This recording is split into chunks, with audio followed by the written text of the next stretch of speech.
So I'm Shaun, I'm a beekeeper on the Kapiti Coast.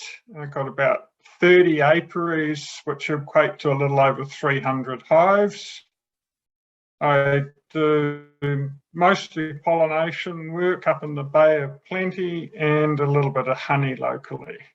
For a number of years, I've been a little frustrated with winter losses, and last year in particular was rather devastating with about 50% loss.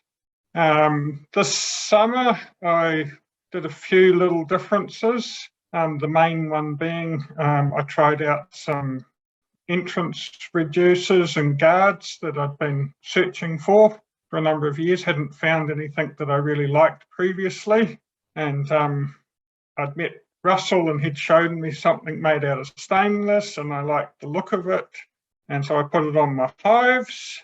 That's the biggest single difference. Obviously, there's differences of season.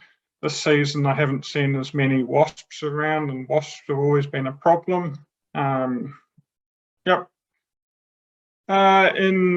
February, I put in my usual 4 strips of Baverol into each brood nest, put entrance guards on, RobberGards on, made sure the hives all had feed, packed up and went away for about 10 weeks truck driving for the kiwifruit harvest, came back, had a look. I looked at half the apiaries, opened up and started replacing strips in 6 apiaries, and I'm absolutely delighted with near 100% survival rates at the moment.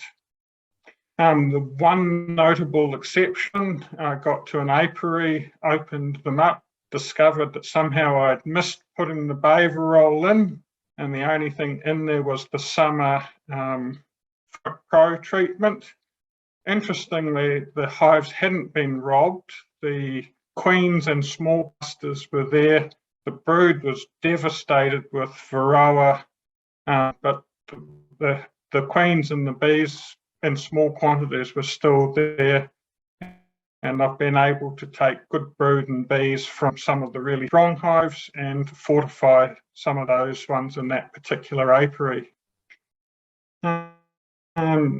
For me, this year is looking to be the best year I've had in about 10, 15 years.